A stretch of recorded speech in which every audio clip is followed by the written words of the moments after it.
Hey up and welcome to the Strategy Sessions. My name is Andy Jarvis. I am the host of the Strategy Sessions and I'm also the Strategy Director at Eximo Marketing. Thank you for listening to the show. Today's guest, well, Seth Godin. Words I probably never thought I would ever say. Today's guest is Seth Godin. Here we are. Before Christmas, the final guest of 2023 was Rory Sutherland. The first guest of 2024, Seth Godin. I genuinely have spent the last couple of days, couple of weeks pinching myself thinking, how the hell has this happened? How have you got two of the biggest hitters in the marketing world back to back on the podcast? And the answer is luck. And I suppose there's a famous phrase in Newcastle in the northeast of England, if you're not from around here. They're known as Geordies, people from up there. They have a very distinct accent. And I used to live up there. And they have a phrase in Newcastle which is shy bairns getting out. And what that means basically is shy children don't get a thing. And if you don't ask, you don't get. So, yeah, Rory Sutherland came on a second time. Thank you very much for your time, Rory. Again, it's doing insane numbers. Thank you. And thank you to Trina Clark, who helped set up the Seth Godin interview. Trina runs the big marketing meetup in Belfast and messaged me about a month, 6 weeks before the event saying, would you like to interview Seth Godin? Are we talking about the same person? She was like, yeah. He's agreed. He's doing a live stream at the event. It was a complete surprise. It was kept very, very quiet and a complete surprise to everybody. And I managed to spend 30 minutes interviewing Seth at that event. While we were doing the kind of 5-minute warm-up, just as the audience was filling up for that, backstage, I was like, any chance you'd fancy being on my podcast, Seth? And he was like, yeah, of course I will. So here we are. That's how I ended up with Rory Sutherland at the end of 2023, kicking off 2024 with Seth Godin. So that's my backstory. That's why I've spent, as I said, the last couple of weeks just pinching myself. And that's probably all you need to know. Just before we get into it, if you stay right till the end, you'll see this again. But this is a picture done by an illustrator, a commercial artist called Neil McCulloch, who was at the Belfast event and also did this artwork. There's only 5 of those. I've got one of them. Seth Godin's got one. Trina another one. I'm not sure where the other. I think Neil's kept one and someone else bought the other one. So you can't buy that. But what I'm here to say is Neil is a ridiculously talented illustrator and commercial artist. And if you need artwork doing for anything, get in touch. His details are in the show notes. He's a lovely guy and a very special talent as well. Enough of that. Let's get in to have a listen to Seth. And I know every podcast host says it, and I hate myself for doing it, but if you like the episode, please share it with someone. Give it a 5-star rating on whatever platform you listen on. That would be hugely helpful for me for this podcast. So thank you for your time. Thank you for lending me your ears. And here we go. Let's get back to Seth Godin, everyone. Seth Godin, welcome to the Strategy Sessions. I want to start with the same question I ask everyone when they join the show. What one thing do you wish you'd have known 10 years ago? It's good to see you. I read science fiction starting from the time I was 9. I've read most of it. And one of the things you learn about time travel and immortality is that people who can do time travel and people who are immortal are very unhappy. And if you knew what you needed to know, then tomorrow would have no promise to it. So there's nothing I wish I knew 10 years ago. There's lots of ways I could have profited from things 10 years ago, ways I could have made my life happier, but I don't want to know. I remember the famous scene in Back to the Future. I think it's number 2, maybe number 3, where Biff manages to get the almanac from the future so he can bet on all the sports games. So yes, you can profit from the future, but no, that's really interesting. That there's nothing you would have wanted to change. So I love that. I love that perspective. Well, I've made more mistakes and had more failures than most people. And if I hadn't had them, I wouldn't be. And aren't mistakes central to everything we do? Getting things wrong is an essential step in getting things right, isn't it? It's the exploration of it, and evolution doesn't work unless we learn as we go. So, I made a $50 billion mistake. That was my biggest one in cash money, but I've made errors in commission and omission, the things I forgot to say, the people I forgot to see or help. And I think about them every day, but they are an incredible part of who we become. Now, I'm going to make the classic podcast host mistake, and I'm going to first start by asking you about the $50 billion mistake, because that's one of those, the lights are flashing and the sirens are going off. But I am going to ask you about the more personal elements that you mentioned as well. But let's start with the 50 billion mistake. Can you unpack that for us a little? Oh, it's pretty easy, and it was a great thing to have happen in retrospect. I started one of the first internet companies. I started an internet company before the World Wide Web. And we were working with Prodigy and AOL and CompuServe. And Mark Hurst, who was one of my early hires, came over to me one day and said, there's this new thing called the World Wide Web. And I said, that's stupid. It's not as fast as Prodigy. It has no business model. We have nothing to do with this. And, David and Jerry saw Yahoo and they started a search engine. And I saw the World Wide Web and they started a search engine. And I saw it and I went back to work. And the end result is my half of Yahoo belonged to them. Starting a search engine back then would have been easy and obvious if you knew what was going to happen. But I didn't. So I went back to making email. Making email is still, I saw someone describe email recently as the cockroach of the internet, in that it will, if you think of what has been and gone in the internet since email was invented, yet email, despite I don't know anyone who doesn't complain about their email, and yet it's still here. I don't complain about my email. I had my first email address in 1976. I invented email marketing, and it's now a $50 billion a year industry, and I don't get any piece of it. Fine with me. But the problem with email is that it's an open API. Anybody can plug into it. And what I tried to sell people on when I was at Yahoo, I met with AOL and 4 other big companies. And I was like, we can solve this problem in one day. We just need to have stamps. If there were stamps for email, all the problems with it would go away. And there was no desire from the other companies. They weren't willing to. They were like, this isn't broken. Let's just leave it, because our stock price went up and $3 since we started this meeting. We're not going to do something bold right now. Do you see any similarities between those early days of the internet and the early days of other great American industries? I mean, I see often compared to the early days of the railroad, the early days of oil, and the kind of the story of Standard Oil and things like that, which again does connect into the railway story. But do you see those comparisons with the early days of the internet? Well, I wasn't there for the railroad part, but sorry, I wasn't. I have been there for the. I certainly wasn't suggesting. I know. I have been there for the early days of a bunch of these industries. I was there at the beginning of DVD. I was there at the beginning of online networks. I was there at the beginning of the computer game business in the 80s. And I'm hooked on that feeling. And there are some things in common. I would say this era has more in common with the hustle kind of fraud antitrust thing that went on in the early 1900s. Because this time around, the governments, the legislatures were intimidated by the technology because they didn't want to spend the 4 hours it would take to understand it. And so it was easier to just pretend crypto didn't exist than to get Samuel Bankman-Fried to explain himself. And in the when we think about something like net neutrality, for example, the free market is not the solution to many of the problems that people think they have. That net neutrality is essential to the internet growing and developing, but that's not the free market. The free market, if left to their own devices, AT&T, Verizon, and the rest would choke the big services, et cetera, et cetera. So I think that what we discovered with the railroads is only after we regulated them did they start to work well.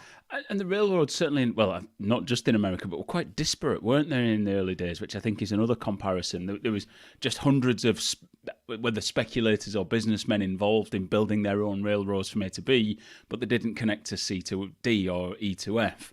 And it just became this whole mess and then became centralized a little bit more, which again, as you said, made them work better.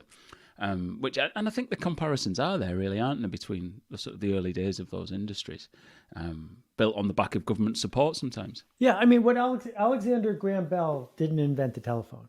Alexander Graham Bell stole the telephone. He invented the network. Right. And the network is why the telephone was a home run. So what we see is this tension on the internet. And for marketers, it's important to understand. There's a tension between the open systems, things like WordPress and the API of email, and the closed systems, which is you can't get your data out of Facebook no matter what. And open systems become pervasive. They create productivity, connection. But as soon as someone tries to make a profit, it seems to them that what they should do is close their system. And we are watching one more time with AI, a race for people to close their system. If people are interested in this Tim Wu's book, The Big Switch, it's absolutely must read. It will change the way you see networks. Okay, I have a little book recommendation section at the end, so I'll drop that in already. So excellent. This is already sort of speaking to my heart, this podcast, Seth. I must tell you, I love looking at the old days, whether that was 5 years ago, 50 years ago, 500 years ago, and finding comparisons with what's happening today and making it stick. In fact, the place we first met at the big marketing meetup in Belfast, thanks to Trina for helping organise this, my presentation was about looking at something, it's called Back to the Future. It was looking at the old days of marketing and sales and showing how that is still relevant today and therefore relevant tomorrow as well. And one of the people who's the cornerstone of my presentation is a gentleman by the name of Elmer Wheeler, who was America's #1 salesman. The Wheeler Witch. I was ready to talk about that. Yeah. I use Elmer Wheeler's 5 selling principles as the cornerstone of a presentation. But tell us about Wheeler's Witch, because it's a stunning bit of reframing, I suppose. That is, yeah. Well, look, I'll shut up. You tell us about Wheeler's Witch. You're doing great. Zig Ziglar was my friend. He was my teacher. He was my mentor. I have memorized hundreds of hours of Zig's recordings. I used to listen to them over and over and over again. Some of them you can find online for free. Others are lost, or you have to go get a DVD player. And in one of the stories he tells, he explains that in the 1920s and into the 30s, when the Depression hit in the United States, soda fountains were a big industry. Soda fountain was in every town. You would go and sit at the counter, and instead of drinking whiskey, you would have a milkshake. And the people who worked at the soda fountain were called jerks. They were soda jerks. And a chain of soda fountains hired Elmer Wheeler to increase their revenue, because during the Depression, everything was slow. And one of the things that they would do is if you bought an ice cream soda or an ice cream milkshake, sometimes for an extra nickel, people would add an egg to it, a raw egg. That sounds horrible to me, but for extra protein, because that would be your big meal of the day. And what Wheeler taught the jerks was simple. If someone orders a soda, you then say 1 egg or 2. And what happened was a huge percentage of people who had previously had no eggs started saying, just 1, please. And he generated who knows how many millions of dollars in revenue from 1 egg or 2. The Wheeler Witch then is this idea that we probably benefit as marketers by saying this or that, as opposed to saying yes or no. I love how, so the previous guest on the podcast is Rory Sutherland, who I don't know if you know, he's another best-selling author, talks a lot about behavioral science and things like that. And he's always looking for different ways to reframe problems. And I love, the option between, give them the choice between something and something rather than something and nothing. You see it in SaaS product pages where they're trying to make you buy a subscription, and various ways it still kind of lives on today. So I love that, from the 20s and 30s, a simple sales technique for eggs into soda is still relevant now in, a channel of distribution that is hugely different in a world that people back then couldn't see. And it still holds true. Yeah. Can you think of any other areas of sort of old school marketing or old school sales that still live on today? Well, let's talk about the biggest one that doesn't, because that I think will help us get to the heart of it. And your talk at Belfast was terrific. The biggest one that doesn't exist is in the US, 3 TV networks, or in the UK, I don't know how many you guys have. It was 2 initially. We ended up with 5, but yeah, that was a recent thing. Yeah. So if you are on a TV network and there's only 3 things to watch, your job is not to win. Your job is just keep your third. And if you can get your third to get to 40%, you get promoted.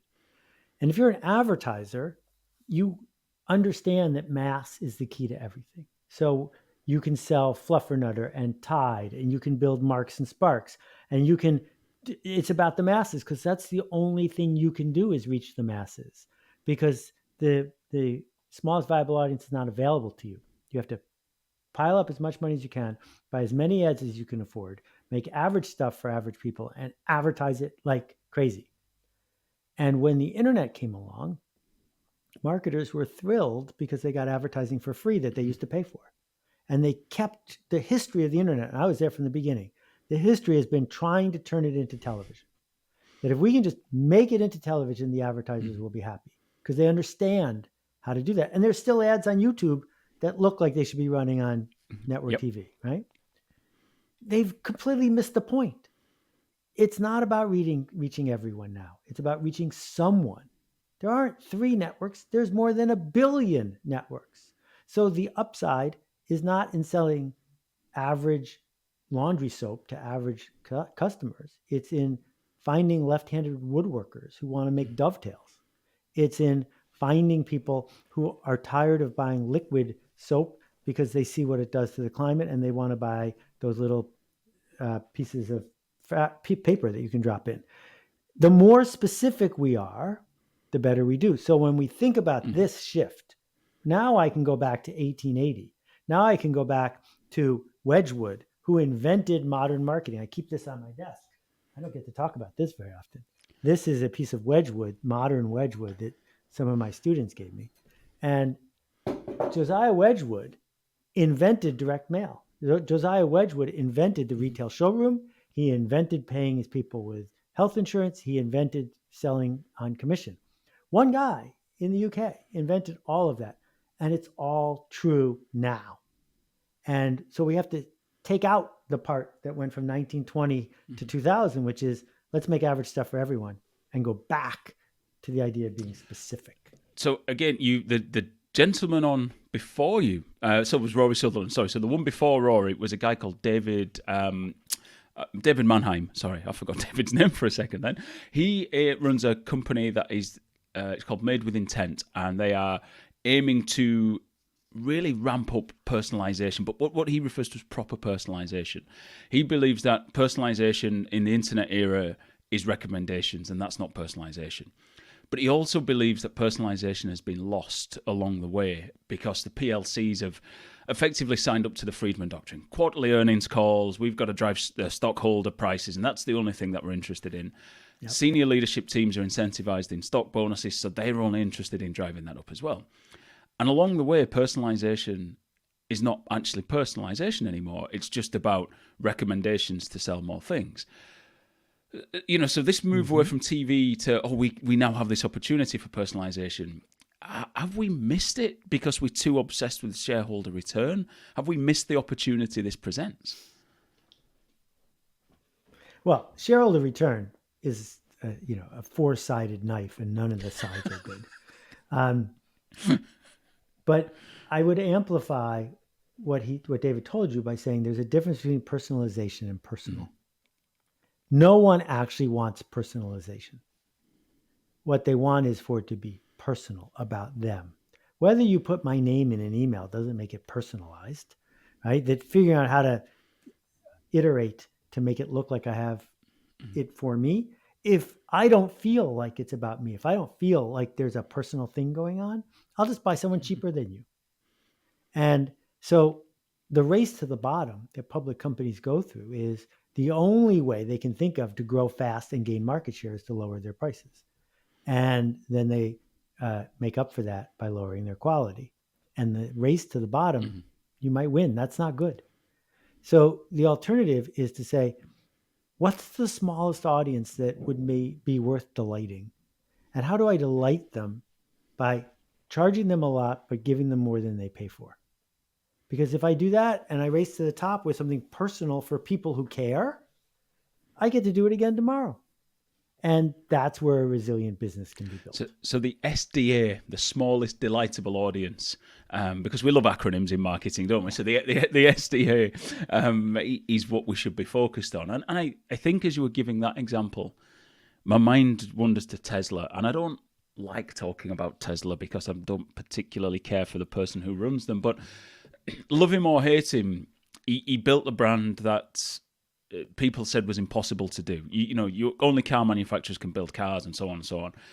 But in the last year, in the face of declining demand, they've taken the classic move that any well-trained marketer would tell you to stay away from. They've cut prices to keep generating market share. And it just seems to me to be I'm not looking at their figures. I'm not looking at their returns. I don't know anything other than what I've read from the outside. But it just seems to me to be the most short-sighted, stupid move you could ever come up with. Okay, so I don't usually rant about Tesla. I had a couple. I got rid of them because I didn't want to drive around town with his name on my car. He did not start that company, and he just took it over. But what we have here is not a diminishing demand for electric cars. What we have is people who got excited about the curve of growth, extrapolating that it would go on in a certain direction, and it has slowed compared to what they expected. So what we're seeing is actually classic Jeff Moore's crossing of the chasm. That the people who bought an electric car 5-7 years ago, like me, are geeks, nerds, people who were buying it not because it was better, but because it was first. And now the chasm is right here. The next group of people who are going to buy an electric car aren't going to do it because they care. They're going to do it because it's the selfish, obvious, short-term, safe thing to do. And the way a product crosses the chasm. So most people don't know this. The Apple Newton, which has been much maligned, sold 100,000 units its first month. It was a massive home run because the geeks all bought one, right? I got one the first day. But then it hit the chasm because we showed it to our friends and they said, what the hell is that? We don't need one of these. And it just disappeared. And so, in fact, while it's easy to point to the Cybertruck as an idiotic, juvenile side road that is a dead end, lowering the price of their existing cars, and if they had done it even more aggressively, is the way you cross the chasm. You cross the chasm by saying, this is a 3-year-old car. Notice the not very clever thing. They don't have new model numbers. It's just the Model 3. It's the right. Here's the Model 3. It's cheaper than a Toyota Camry. It's better than a Toyota Camry. That's all you need to know. Here it is.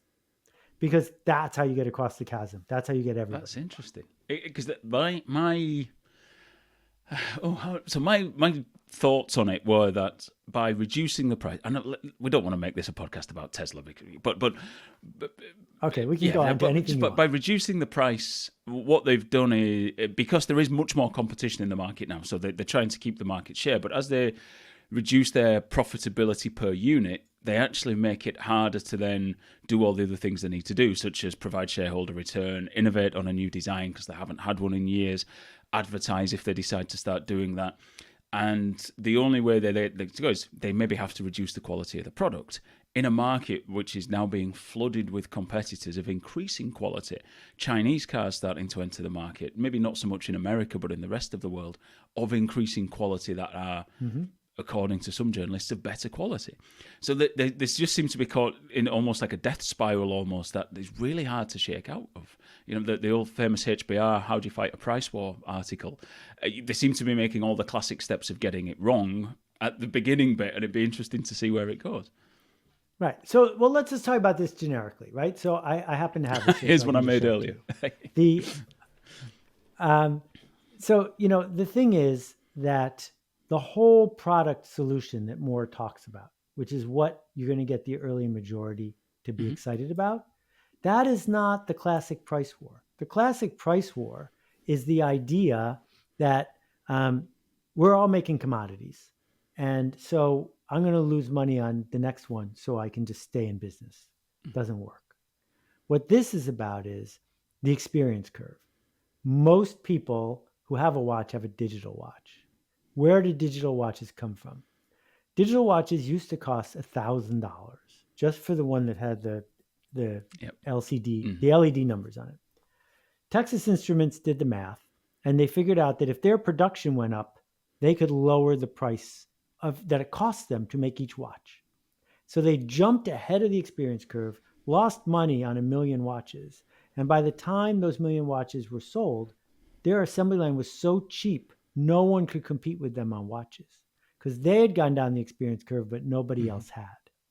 So when Tesla has mature adult management, they can figure out that they can go down an experience curve. They can make batteries cheaper than other people. They can make frames cheaper than other people. So in fact, they're not losing money on every car. They're not having a price war. They're differentiating by saying, we're ahead of you on the experience curve and you're never going to catch up to us. Because ultimately, an electric car is software with wheels. And software has changed everything in our world because of the network effect and because of the experience curve. That once you get ahead, you can stay ahead. That's what Google has done. Absolutely. So while we're on electric cars, we'll move off from Tesla and we'll move on to the environment and climate change, which is something I know is close to your heart. And I'd be interested in your thoughts on electric cars and their role in being a solution to the problems that we've created. You would see some people say electric cars are the solution. You'll see others say, but 1 million cars on the road, whether they're electric or not, is still 1 million cars. And other people saying, yeah, but what about the production? What are we going to do with the batteries when they get to the end of their useful life, and so on and so forth? What's your take on this? I think you've spent more time looking at this type of thing than many people, so I'd be interested to hear that. So for context, I organized almost 2,000 people in 90 countries to create the Carbon Almanac. It's been translated into 8 languages, won a worldwide award for design. It's a 97,000 word almanac of what we need to know and understand about the climate. And it's all footnoted. Not one significant error has been found since it came out. We were all volunteers. So I have nothing to pitch, but I would love to point people to it if they're interested. And I hope you're interested, because we'll put a link in the show notes for that. Here's what we know. When we say the word solution, the earth is going to be fine. It's people that are going to have a problem. Millions and millions of climate refugees in just a couple years from now. Entire places on earth that are inhabitable by humans. People are going to have a problem. But when we talk about the solution, mostly, if we grow up in a Western culture of consumption, what we really mean is, what can I do that I will feel good about? Not what can I do that will actually, quote, save the climate? Because when we look at the math of what is putting carbon equivalents into the air, that the amount of carbon equivalents in the air has gone from 320 a few years ago to 420 now. And when it gets to 500, the world as we know it is over. 500 out of 1 million. So very, very, very, very tiny number. It's like on an American football field, less than an inch of carbon out of 300 feet. So with that understanding, we can either say, I will feel good by doing just a little bit more than all the people around me, and not need to be exposed to the math, the science, and the engineering of it, because all I need to do is feel like I'm a little bit more virtuous than everybody else. The answer to that question is yes, that's all we have to do. That electric cars will make you feel a little bit better than everybody else. But if we're going to be serious about making an impact, one of the charts inside the almanac, the one that has stuck with me the most, is this. 8% of all the carbon equivalents in the air come from concrete, the production of concrete. And 25% comes from cows. Cows in terms of using oil to fertilize the things they eat, using land to create the place for them to graze and stuff, and most of all, the way they burp and fart. And if you are serious about the issue, just solve those two problems and 1/3 of the problem goes away in one day. In one day. We don't have to have any conversations about any little tiny things like composting your grape seeds. Composting your grape seeds is 1/1,000,000th of the problem. So that's part of it. And then the other part, and I'm ranting. No, please carry on. At least where I live, gas-powered leaf blowers are endemic. They are loud. They are unfair to the people who get paid to use them. And in 1 hour, a gas-powered leaf blower puts out as many carbon equivalents as driving a Ford F-150 gas-powered pickup truck from New York to Los Angeles. In 1 hour? And still in 1 hour. And that means that my neighbor, who usually has landscapers with 3 of them for 1 hour, he has undone all the benefits of his electric car every single week. A lifetime of owning the electric car nullified by 1 week's worth of leaf blowing on his yard. So I don't bring it up because leaf blowers are going to save the world. I bring it up because if we can't even fix the leaf blower problem, what are we talking about? Like, there's nothing easier to fix than the leaf blower problem, a rake or an electric leaf blower, either one. But we are so hooked on convenience that we don't even want to stare into the problem. I feel I'm going to attribute the quote to the wrong person. So I maybe just won't say a name.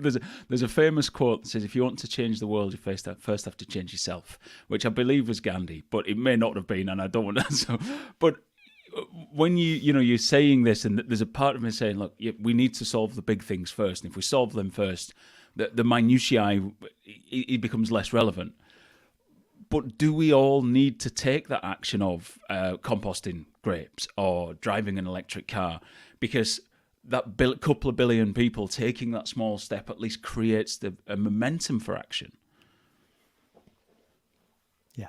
So, Andy, that's a great point. And I know that you like the history of marketing. I would argue that in the last 50 years, the single most successful, evil but successful marketing concept that was created by Ogilvy and Mather, and it's 2 words: carbon footprint. Their client was British Petroleum. British Petroleum hired them to come up with the phrase carbon footprint so that people like you and me would feel like hypocrites. Because if we're aware of our carbon footprint, how dare we try to change the system until we are pure? So I don't like being a hypocrite, but we're all hypocrites. I haven't been on an airplane for work in 3 years. And part of the reason I do that is I don't want to feel like I'm being that profligate. But the second reason is because some conferences are starting to pay attention and running things online that they might have organized for 1,000 people. And so I have leverage to do that a little bit. What we have to do, what we must do, is change the system. So I agree with so much of what the Mahatma said. But in this case, he's incorrect. We cannot make an impact on the climate by changing ourselves. The only way to do it is to change the system. And the system is actually quite open to change if we just organize a few dozen people. That 2 towns from me in Irvington, New York, leaf blowers are against the law. It took 4 years. And they're against the law because 30 people just kept showing up. And those 30 people had an impact far outside of what would have happened if just the 30 of them had stopped using leaf blowers.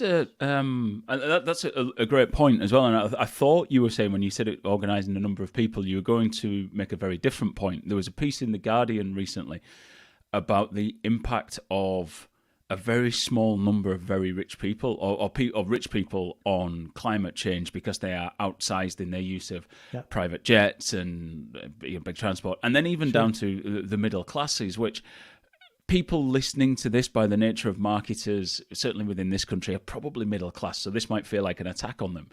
But the middle classes by a Western standard is actually quite a very small number of people by global standards. So somewhere between the middle classes and the filthy rich, we have a huge outsized input on climate change. And I thought the angle you were going to go when you said about the small number of people was saying, if we can just get the top 1% of earners to stop using private jets, we'll change everything. But there is something in that as well, isn't there, I think? Well, I don't know how to do that. And what I do know is that if we had a system that's not hard to articulate, where everybody in a developed first world kind of country got a check in the mail every month that was paid for 100% by an appropriate price on carbon, it would mean that if you want to fly your private jet from London to New York, it would cost $450,000, which is what it actually costs all of us for you to do that. So people who want to do it will do it. And the money they spend will go to everybody else who's affected by the fact that they did it. If we priced carbon accurately, the world would shift in a minute because price is a signal. And that's the system, the big system that's missing. And if people spent as much time on that as they spend composting their grape seeds, it would happen. As I'm listening to you, Seth, I'm thinking if you were making this argument and running for the presidency of France, you would, given their kind of sort of socialist link, you'd probably be in with a chance of winning, and certainly in many European countries, Germany, and the like, some of these points you're making would put you very, very top of the polls. There's a bit of me that thinks if you make these points too loudly in the United States of America, you're going to have a mob with pitchforks outside your house telling you that you're a communist and your house needs burning down and all this type of thing. I'm being a little bit over the top here, but is there something particularly American about the changing this sort of system that just sounds grossly unfair to an American ear? Well, I think we need to examine two things. One is stories, and the other one is indoctrination. Stories are what people pay attention to. Yeah. So, for example, in the U.S., in the last few years, we have spent more than $50 billion with tax subsidies that people paid to subsidize the price of beef. When people hear that, it doesn't match what they think of about cowboys, doesn't match what they think of about American independence. And so the stories bump into each other. And the indoctrination of Western culture, the indoctrination of how we do things around here starts very early in every country. And what we do is after 20, 30 years of indoctrination, we just come up with one word. It's that you're a socialist and run away without actually wanting to dissect the stories. That's why systems stick around. The status quo is the status quo because it's good at sticking around. And so what marketers need to do is tell true stories that hold up to scrutiny, that undo systems that we have subconsciously and unconsciously embraced. And in the Almanac, there's a memo on the original paper typed from Exxon in 1982.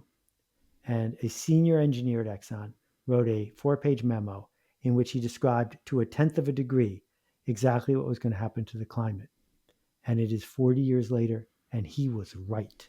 He was right. It's been known for a long time. We're not having a science argument.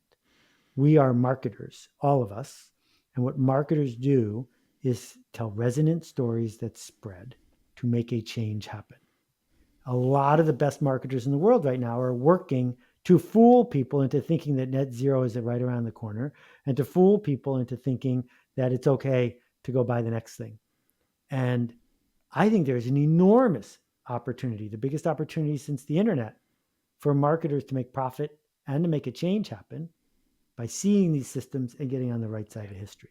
No, it's, I don't know what to say. A very, very good points, and I think there's a lot of marketers and a lot of effort being put into polishing things that, if we could, if they just let us pull the curtain back and, as you say, tell people the story of what's really happening. It feels like the tobacco story, and it took so long for that to come out into the open. Yeah. And although it feels different, though, because it feels like the story is out in the open, it's just been obfuscated better by people with more money and more vested interests. And the COP 26, 28 is on at the moment, with the chair of that saying, I don't know about the science of climate change. The chair of that also happens to run a very oil-rich nation as well. I mean, yeah, so I take your point. I take your point. So moving on from the climate, Seth. So the Almanac is your latest book, and it's the 20th book. Have I got that? Well, there's that book. I don't think of it as my book. I think of it as something I organized. My latest book is called The Song of Significance, and it came out in May, and it's about work worth doing. It's about telling the truth to our team members and showing up after the Great Resignation, after we all got a look at what the end might be like, and saying, why are we even here, and what are we going to do about it? And it turns out that building a significant organization is its own reward. It will make you more money, but it will also make you better.